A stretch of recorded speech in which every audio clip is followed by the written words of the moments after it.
Hi, Sander. How are you? Happy almost Thanksgiving. Good And morning. Good morning. Yes, I'm fine. Getting ready for Thanksgiving with my wonderful daughter, Pamela, at her place. Be a lot of fun. that's good. That's good. And you won't have to drink heavily this time. No, just, yeah. Uh, I might, though. Maybe yeah, a glass of vodka first. it might be forced. All right, so and maybe that's a solution. No, not really for our topic today, which is so when your best employee has the worst attitude, now what? Great.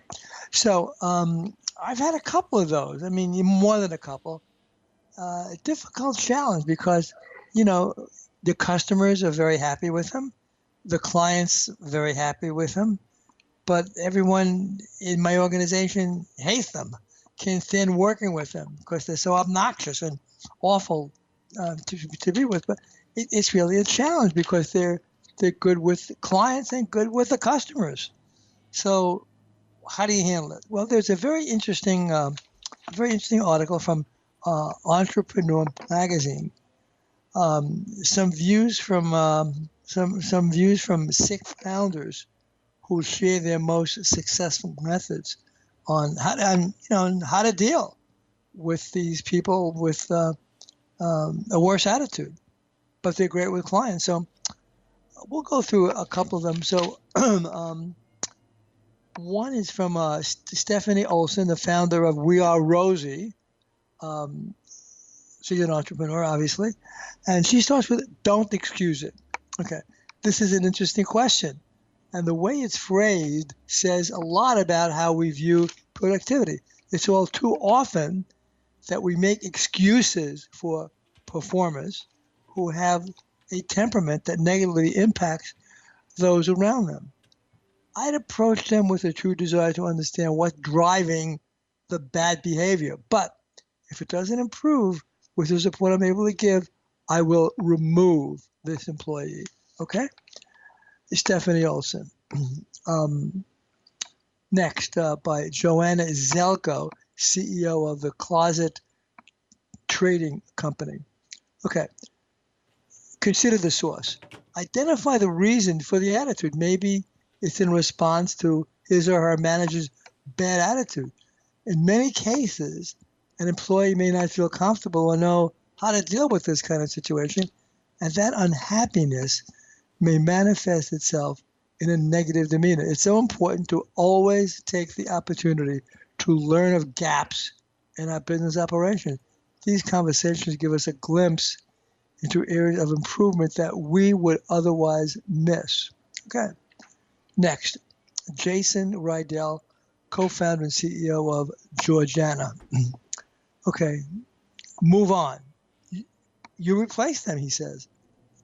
Early on, admittedly, we tolerated productive employees who had bad attitudes, partly because the productivity was necessary to grow the company, and partly because we still felt that people were doing us a favor working for us.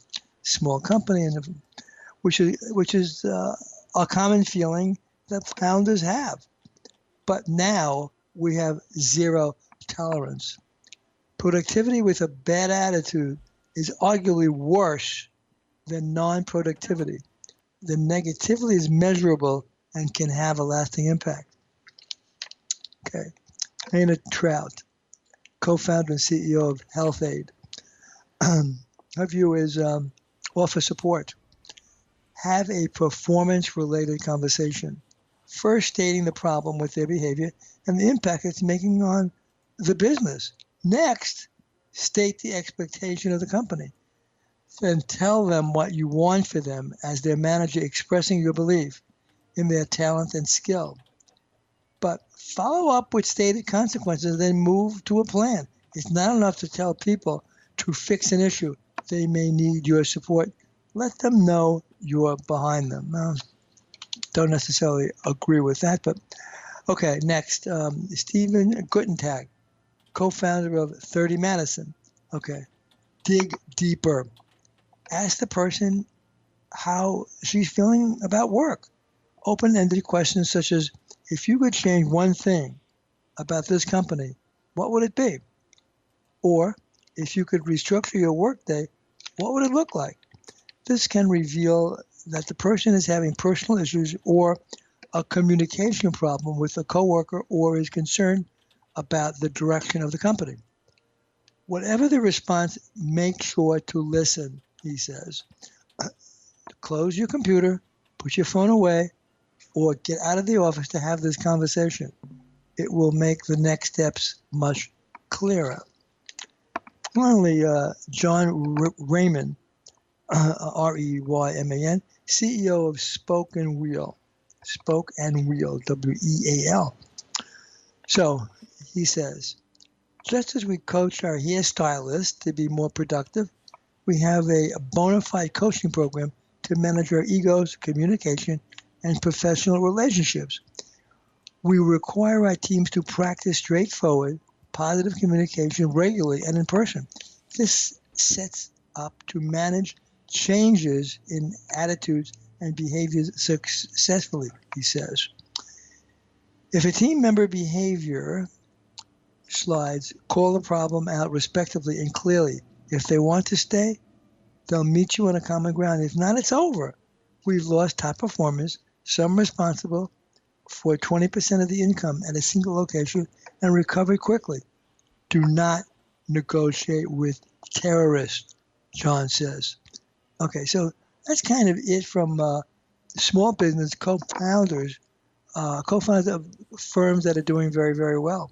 So that's how a different view of how to deal with employees. Now, do we all make mistakes? Absolutely. I did. I had, two people who were one person very productive, dealing with very good clients. Clients loved him. People could not stand him within the firm, could not stand working with him. I had to change an organization around, but I should have gotten rid of him, but I did not earlier. My mistake. And next was a woman, very good copywriter, wrote great stuff. Clients loved her work, but nobody wanted to work with her. Art directors did not want to work with her because she was so awful to them. Should I get rid of her? Should have called the clients first and let them know we need to make a change. I didn't, and we lost a couple of very good art directors who just did not want to work with us. So another mistake that I made as a CEO, which, but remember, one thing we always know, you learn from failures more than success, from failures. So I learned a lot from that and didn't let it happen again, okay? If I couldn't get this employee in a productive mode, I let them go.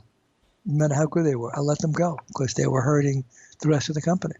So that's a little bit about what do you do when your best employee has the worst attitude, okay? How long? You talk to them? Yeah, go on. I'm just curious. How long? I mean, how much recidivism are you willing to tolerate?